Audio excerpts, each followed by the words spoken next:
ಸುದ್ದಿ ಸಾಕ್ಷಿ ನ್ಯೂಸ್ ಚಾನಲ್ಗೆ ಸ್ವಾಗತ.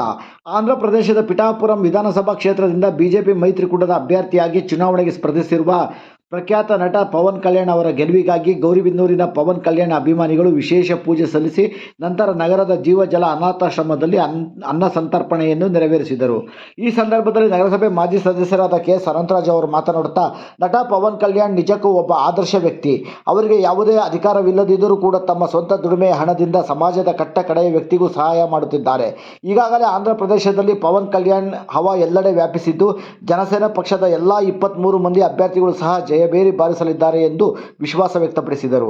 ಈ ಸಂದರ್ಭದಲ್ಲಿ ನಗರಸಭೆ ಮಾಜಿ ಅಧ್ಯಕ್ಷ ರೂಪಾ ಅನಂತರಾಜು, ಪ್ರದೀಪ್, ನಟರಾಜ್, ಸಂದೀಪ್, ರಂಗಣ್ಣ, ರೈಲ್ವೆ ಬೇಗ್, ಗೌರಿ ಕಾಫಿ ವರ್ಕ್ಸ್ನ Ramesh, Hidayath, Pavan, Yaseen, Keshav, Srinivas, Mohan, Ranganath, flower merchant Srinivas, bypass Gangu, Ramakrishnappa, Satish, Manikanta ಹಾಗೂ ಇನ್ನಿತರರು ಉಪಸ್ಥಿತರಿದ್ದರು.